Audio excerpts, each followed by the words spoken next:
down here. Down the church.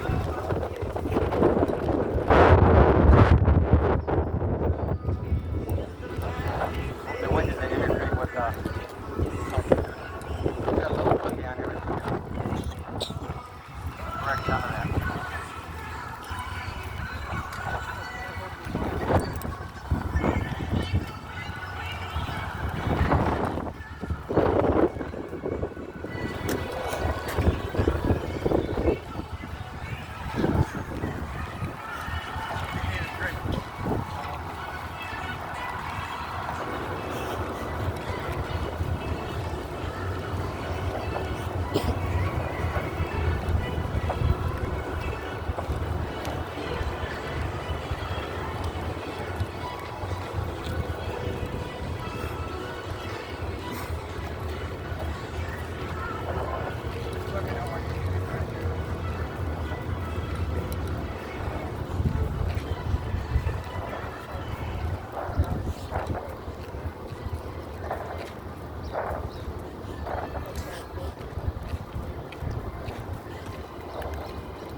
I think eventually I'm gonna, yeah, we should be able to cross it. So that red, I'm on.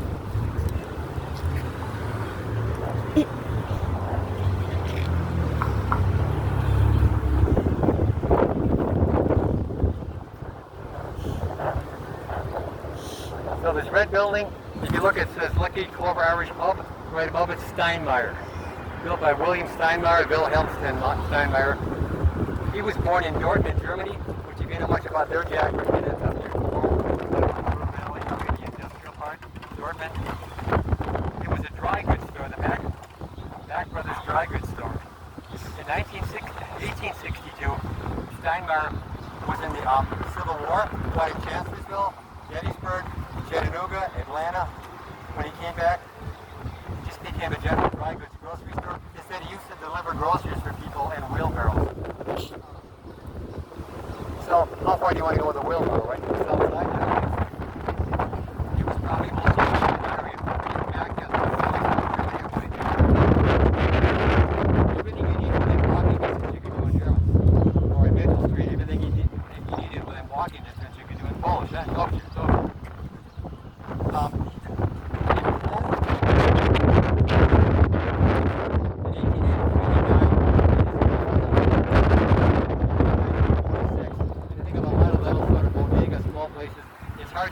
when you've got, Pick and Save and Aldi's, and it's hard to keep a little corner place alive. I still like to shop at more the tinier places. So you can see it's a Wisconsin Cheese Mart right now, and it looks like a pub. Yeah, pub isn't on my notes, so.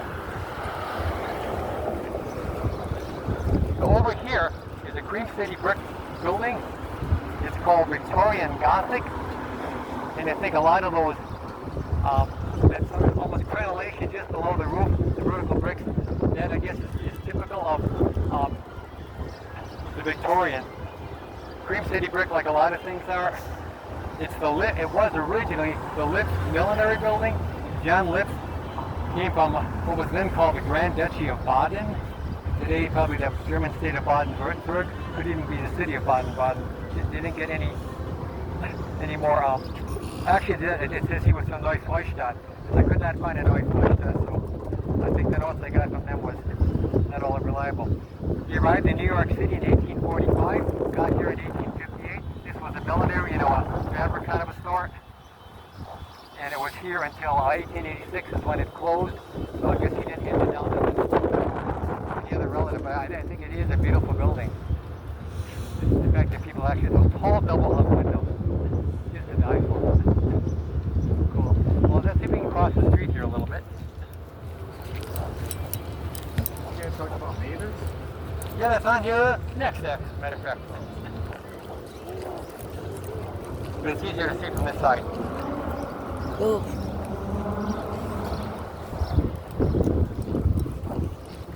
So I heard the French have more kinds of cheeses than anybody else in the world, and the Germans have more kinds of bread.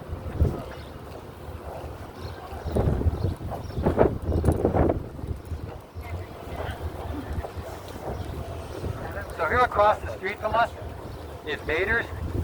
It was opened in 1902 by Charles Mader. It doesn't say here. Oh, he was born in Germersheim. Germersheim is in western Germany. In the state today we call Rhineland-Palatinate, or in German Rhineland-Pfalz. Just to give you some indication of prices. You can get a porterhouse or duck dinner back when he opens up for a quarter. Crazy. Lunch was, I think, 4 cents. If you bought 2-3 cent beers, you got it for free. I don't know how expensive it was there, but it was, I'm sure, very, the German sausages and the cheeses and all that. Yeah, so he was born in 1875. I think it is the only authentically German restaurant downtown Milwaukee right now. I don't know if any of the original Maders are there. When I was a kid, we used to have Carl Rosch's up here on Mason and Water Street. That closed. We opened for about 6 months and went down. Up on the Lower East Side was John Ernst Cafe. That was a good German restaurant. The Golden Thither on the Lead was another. The one that's pretty good now that I go to because it's got a nice outdoor beer garden is Kegel's at about 58th and National. Because I can bike there. I live about 122th and National, so biking there and back is not a great big deal. The other one is way out in Lake Country. Golden Mass, the Weisgerber family from Frankfurt area. These people have some pretty good German food. I like to go there like this time of year on a Friday for a fish fry and sit outside and look at the lake. It's really quite nice. But that's Mader's. I think it's the last authentically German restaurant that is still open in Milwaukee. Now we got just a couple of buildings here.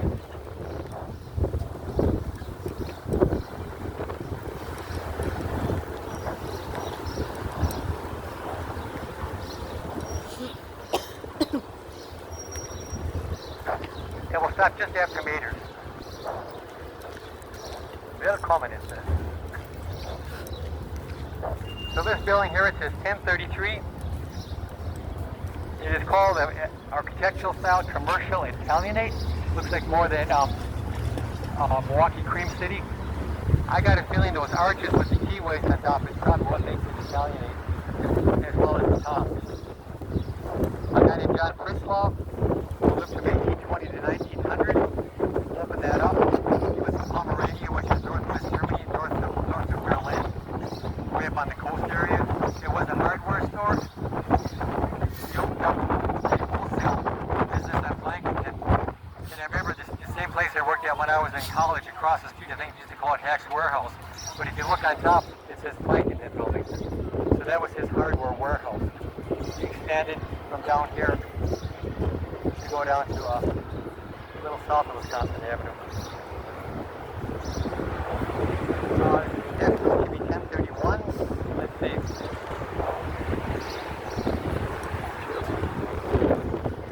Yeah.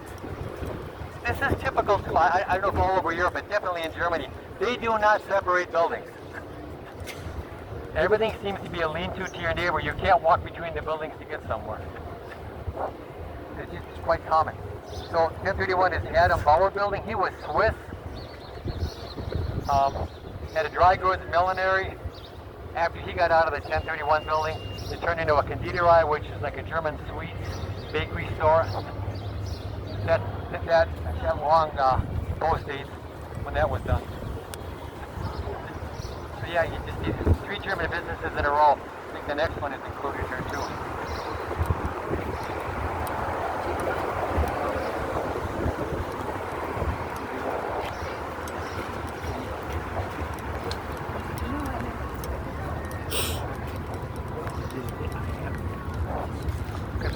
Yeah, 1023. I believe it's right ahead of us. Daniel, door stand.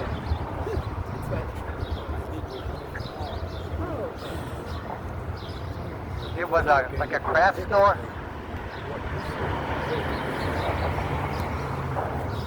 He opened it up in 1883. Straight across, 1023. Brown, I'm sorry, yeah. You can see 10, I don't see 1023 in there, but I do see 1029, and I see 1021. So that went across. It's interesting that the bricks are 2 different colors. I wonder if that was original, did they add on to it? I should dig into that for the next time I do this. Although there is a plaque on the building with a little bit more information on there. And the 1021 is the Joseph Weil building. It was originally a Taylor or Schneider, as we would say in German.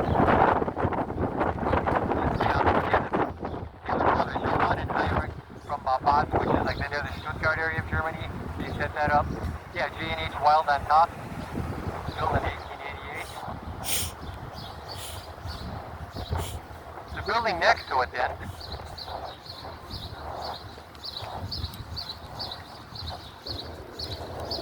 which is interesting. I wonder which direction they built in, because this is 1882 and that's 1888. Did they build from the south to the north or north to the south? On top it says A. Schönleber. That's Adolf Schönleber. And Schönleber in German is German for the good life. Like Danke schön, schön Leben.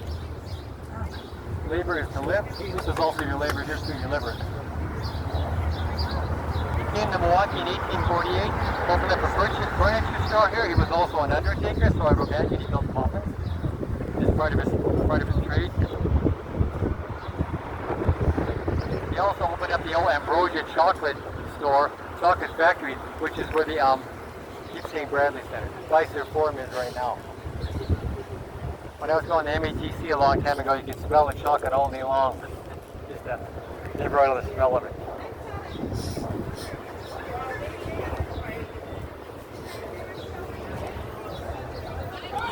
Sealy building is a little further down here. Huh? This taller building, the Hofbräu. Yep, it's actually both of these, both buildings on the left. It's called Italianate, the architectural style. A guy named Otto Sealy came here and was born in 1837 in Prussia, which at the time was northeastern Germany. Came here in 1864 and he was a pharmacist or apotheker chemist. I don't know how much education they had to do that because the chemicals just weren't there back then. In 1917, he sold the business to his son-in-law, and in 1920 it closed, and it was around the turn of the century, the 1900s, which century, right? It was the headquarters of the Milwaukee Socialist Party. Have you heard of a congressman from Milwaukee, Victor Berger, back in those days? He was an Austrian immigrant, and he ran on the Socialist Party. Elected to Congress, got sworn in. The Congress didn't like having a socialist. They kicked him out. He ran another election, put him back in, then he gave up trying to kick him out. Because he's doing such a great job. Oh.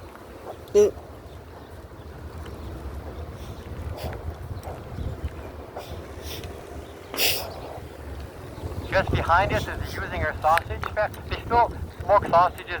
That's not just a museum. I mean, it's still an active sausage. I don't know what do you call it. You call it a factory, I guess. I don't know what else to call it. But they have a retail. You can go in there and buy sausages. They're from the Frankfurt area. You look on the wall on the inside, they've got maps of where they came from. They're much from the Frankfurt area, which is pretty much central Germany. So there's a little museum inside there?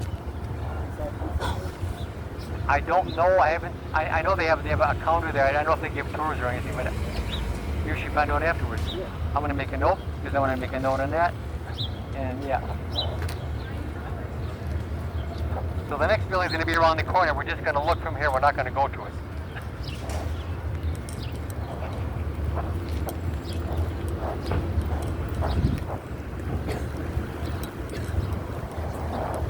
I can't imagine putting these brick buildings together. The craftsmanship it took to do that.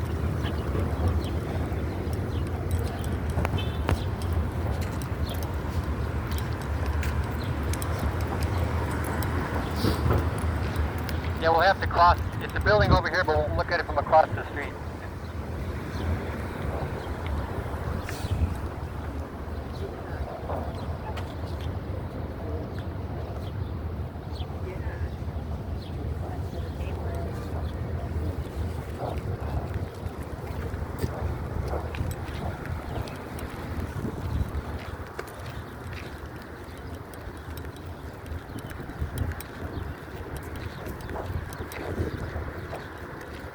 if you look back at State Street, with the kind of red awnings, it says Pizza Somebody or Other.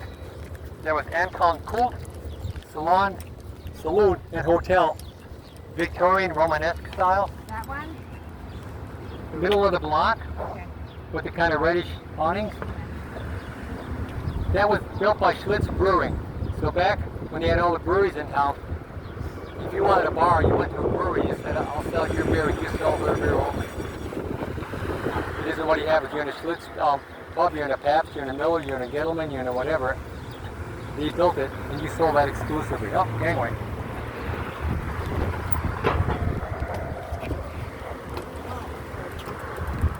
And what is unique about that being a bar, when it was a bar, until 1970, men only. And there was a place in Chicago, Berghoff's. You've ever been to Berghoff's near the Sears Tower? They had that until probably around the same time. They would not serve women. You think that? I can't believe it even happened in the 20th century, but it did. But some of the stone and all the decorative things you can do just with different kinds of stone just amazes me. Okay, up north again. South again, I'm sorry. North at my back.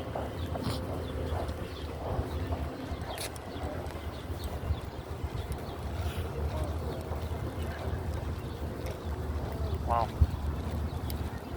Milwaukee Journal building. These are one of our grade school tours to watch them print newspapers. You give us little mini ones that are about 3 by 4. Try to read the green sheet.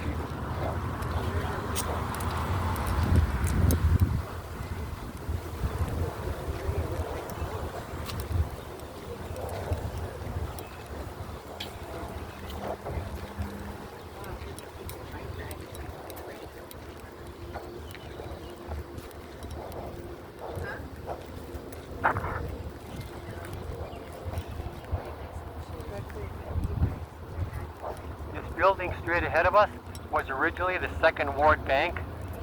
So this is probably the Second Ward in Milwaukee. The reason it matters is you did bank locally. You know, there were no ATMs, there was no online banking, and whether it was personal or business, you had to be able to walk to the bank. The neoclassical revival, the Second Ward Bank became First Wisconsin. They took over the property and the business. Then it became First Star. A couple of the early customers, officers, Valentine Blatz from Blatz Brewing, and Augustus Eline. Eline was the founder of Schlitz Brewing. Eline Field, the polo field out in Heartland area. Yeah, I got to figure out too why Eline started a brewery that became Schlitz. I know Pabst was started by Jacob Best, and his son-in-law was Pabst. So they did have a label called Best Brewing for a while. I think Miller makes Pabst now.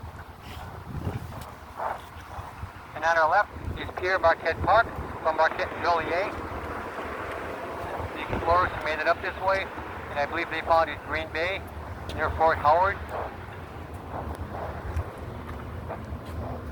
Nothing with the Germans, but it's such a big park, you hate to ignore it. So we're going to head across the street here down the Wells. You can kind of see a building sneaking out of the top of there with the pickle house. The spiked military helmet for tourists.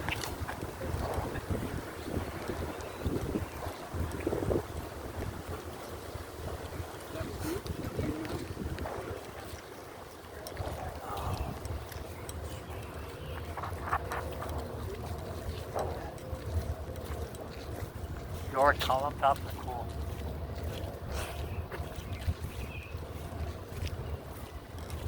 Corbels above the windows. Wow.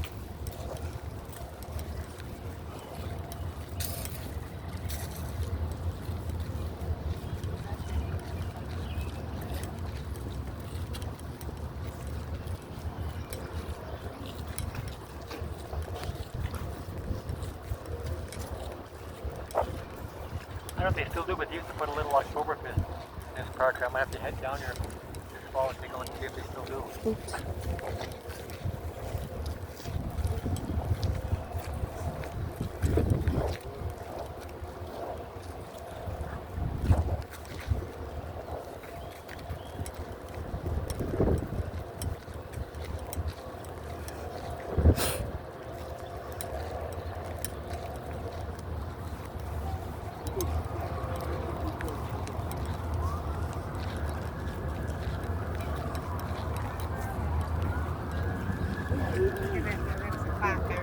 Okay.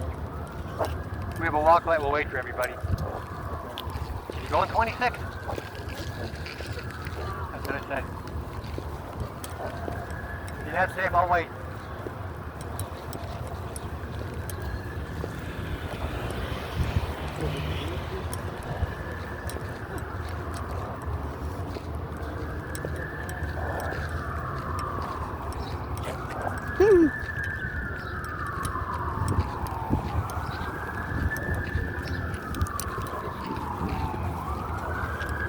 We'll get a little bit closer. Check it out, Ellen. I got a question. Yeah. It said when you go by that big clock, it said not cooler. Is that your view? Probably is or was. That's old. That's old. I bet it was kept that way for historical reasons, even though the business is gone.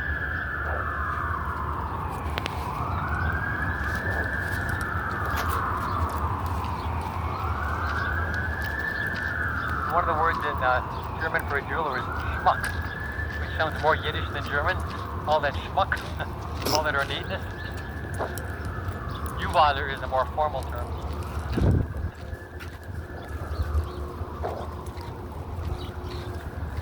Don't want to lose anybody.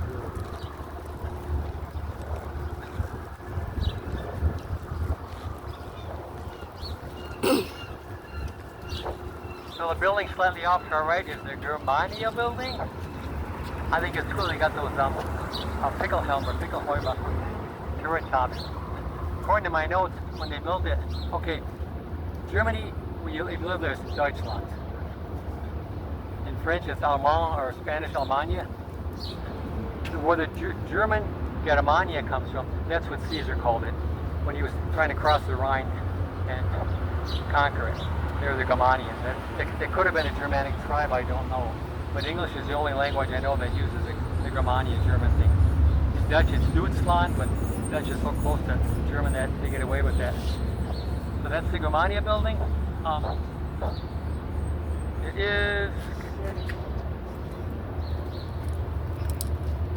George Rumhalder came from Alsace, which is on the German-French border. If you follow World War II history, Alsace-Lorraine, invading, crossing the Rhine, the Alsatians.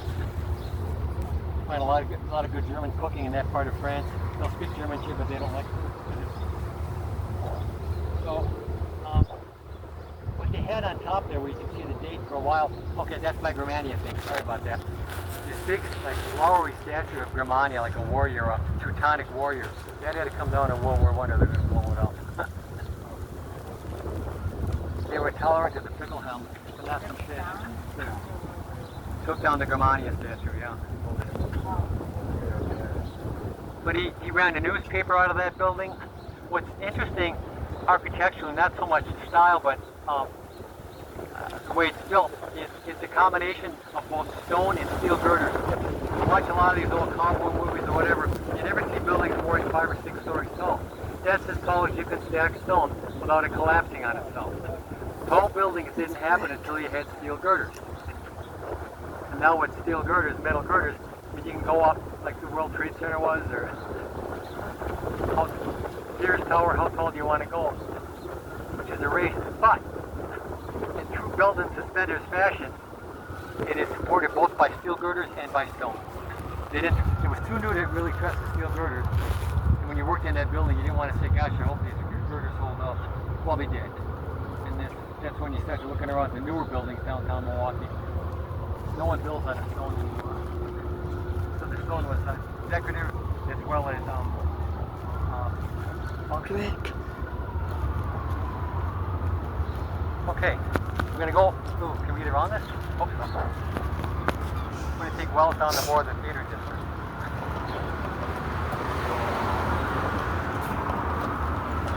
No, not much. It is a gorgeous building, though. Those cute double-hung windows.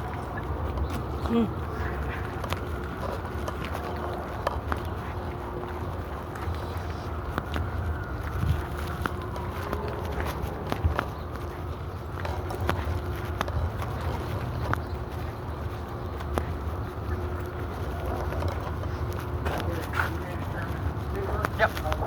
Yep. My father said when he was a boy, he delivered German language newspapers on his bike. His old balloon tire bike. And there were at least 10 German language newspapers in Milwaukee back around the early 1900s. The oldest paper in town is the Sentinel, but that was English. Yeah. I had a friend that wasn't elected because he didn't have to work Sundays.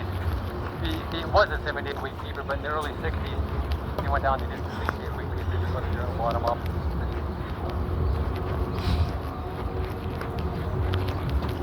It was so odd, the original Milwaukee Journal was an afternoon paper. Don't cross yet.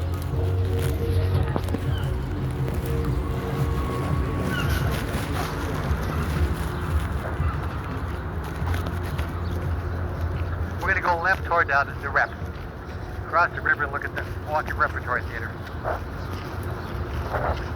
So much of the theatrical production here were all done in German. So while there was the Italian, the Polish, most of the stuff that was done here was by German composers, Richard Strauss, Mozart. Really Austrian, but it was in German language. Are you sure it's Vienna?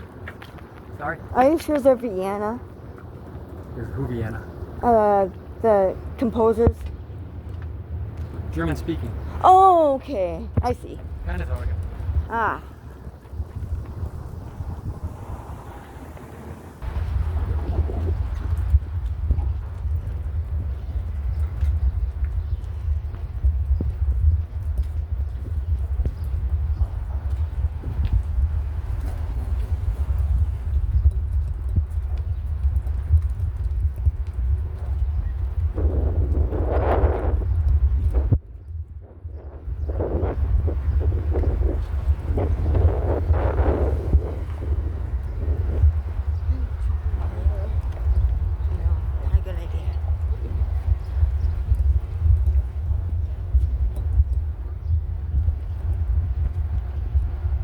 Bars and restaurants with docks on them. So you take your boat up, but they don't. So this building right along the river is the Milwaukee Repertory Theater. In 1919, they built their own coal-fired generator. They generated their own electricity for lighting inside. It's on the National, you can see the sign there, the National Registry of Historic Buildings. And then when electricity became more common, they ripped the generator, coal, boiler, all that out, and added 750 extra feet. Oh. Put it in the historic building. Nice you can walk around downtown, you know how far to go. I could be wrong. No, this was, it became that it was originally the Milwaukee Rep. Huh? But you have your own coal-fired power plant. Oh. Okay.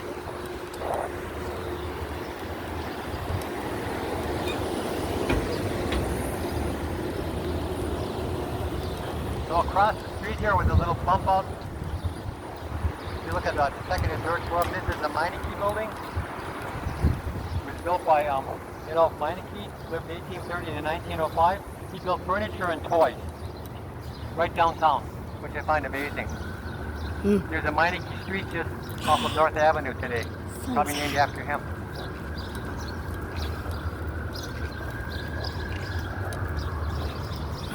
Damn it, it's hot. Oh.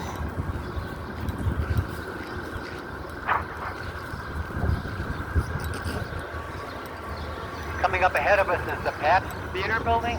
I'm sure built with Pabst money, Pabst brewing money. Built in 1895 in what's called German Renaissance Revival. In 1991, just like the Rep, was also designated a National Historic Landmark.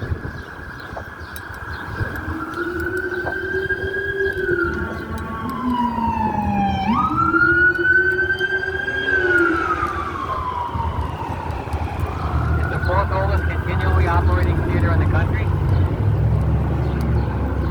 most of the performances originally were done in German. They had to change that during the wars because people threatened to blow it up. Which reasons?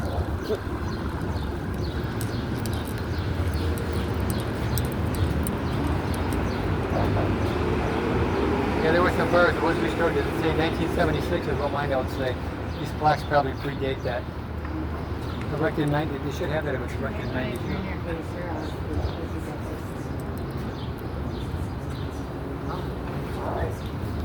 And it's still used for concerts, and nice to have a downtown presence like that.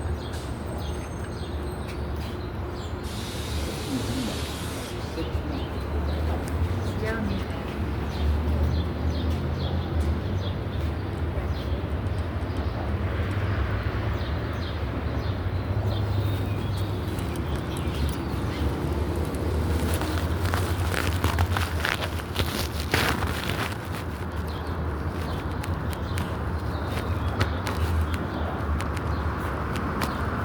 Coming up on our left across the street is Milwaukee City Hall. It was built between 1893 and 1896. It is considered German Renaissance Revival. The whole downtown of Milwaukee was originally swampland. And so they sunk 2,500 wood pilings to put the building on. Which sounds like impossible, but if you've ever been to Amsterdam, that also is built on wooden pilings. All those canals, all the buildings are slowly sinking. You gotta keep. Yeah. The foundation is Waukesha limestone and black granite.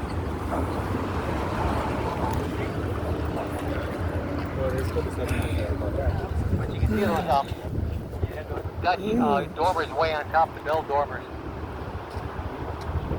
And one in the middle also is more of a step dormer. It used to be a downtown public market before they built City Hall. They just took that land. They built that.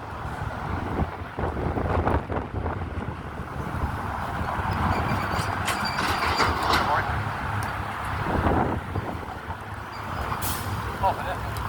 No. You're in the parking lot over here. I bet you can take mass transportation. Let's cross there. Oh my goodness. Okay.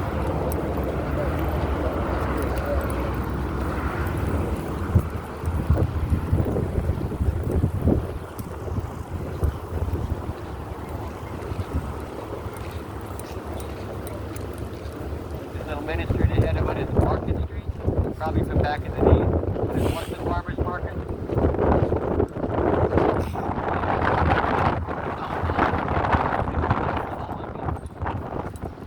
Milwaukee was pretty rural back then. Gotta go to the left. Yeah, I know. Yeah, the Workers' Park. The massive ends, they gotta find their own way.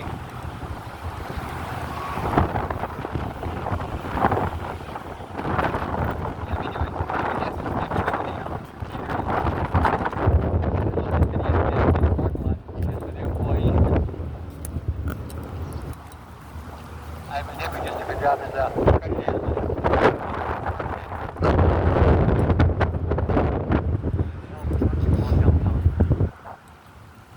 wish our mass transit were better.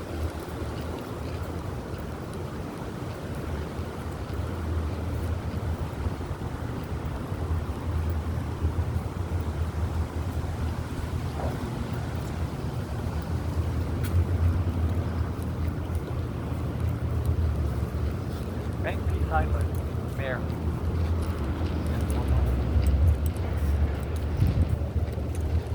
This building, it says Frank P. Seidler. Yeah, he was. His brother Carl was mayor. Then Carl went out to war, got killed. Frank took it over, and Frank took it, ran it up, I think, the end of the war until 1960 when Henry Meyer became the mayor.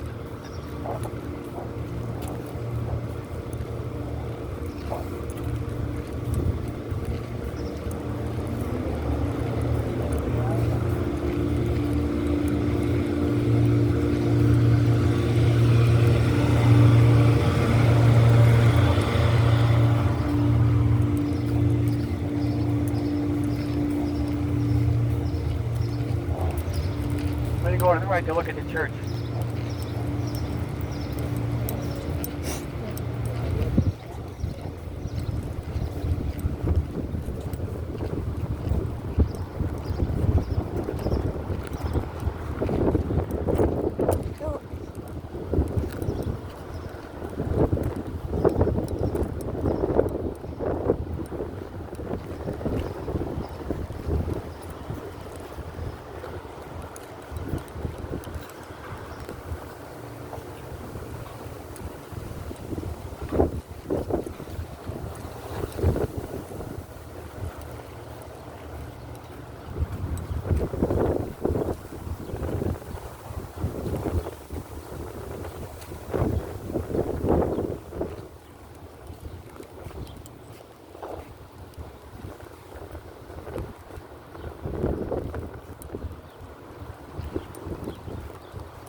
stand this. We can cross. This is Old St. Mary's. It was built by the Germans originally as a German church. It was built in 1846. It's called Century Classical. Yeah, please. The front was updated in 1867.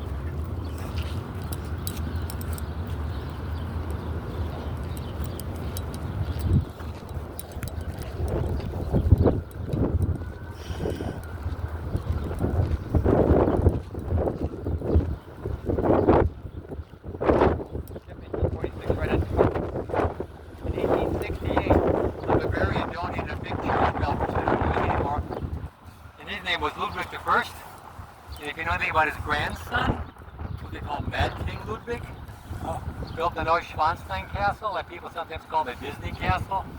Walt Disney's Magic Kingdom Castle is based upon the Neuschwanstein Castle in the Bavarian city of Houston. So his grandfather donated the Belfast. They don't use it anymore. This was also the location of the first Catholic grade school in Milwaukee with Notre Dame nuns. But again, downtown was so much smaller then.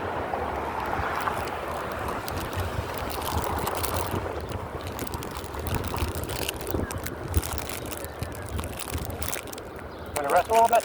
Yeah. 60 seconds. No, take your time, take your time. Oh my gosh. Oh, Lord.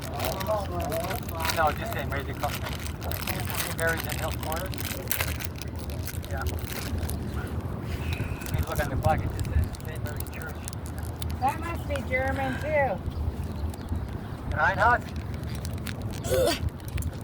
No, that's a food truck. Food somewhere that's headquarters of. What? Reinhardt is a food company. It's a what? A food company.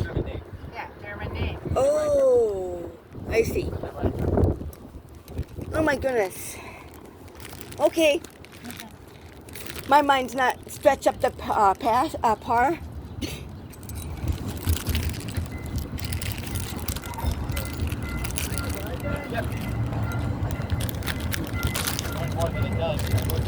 I don't understand why it does not go to the because they're paying for it. It's happening what they call the Here, we can talk about That's City Hall, I think so, yeah. It's up there. But it should go to ballpark and it should go to the airport. Then people would ride it.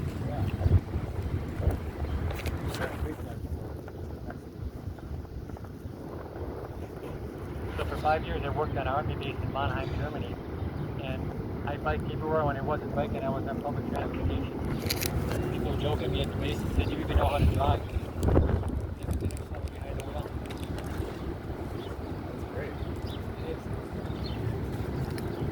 Is that where we just were? Is that the, That's City Hall. Yeah. The red building behind Yeah. us. Yep. And what is that big high thing behind that? Is that part of it? With the flag on it? No, that's a newer building. I don't know the name Oh, of it. okay. Kind of matches it. Yeah. The heck? It is delicious.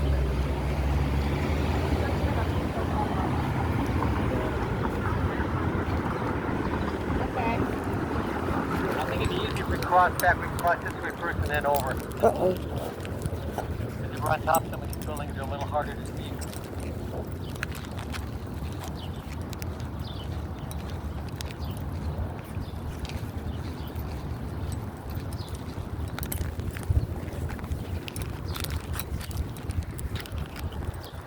Oh, shoot.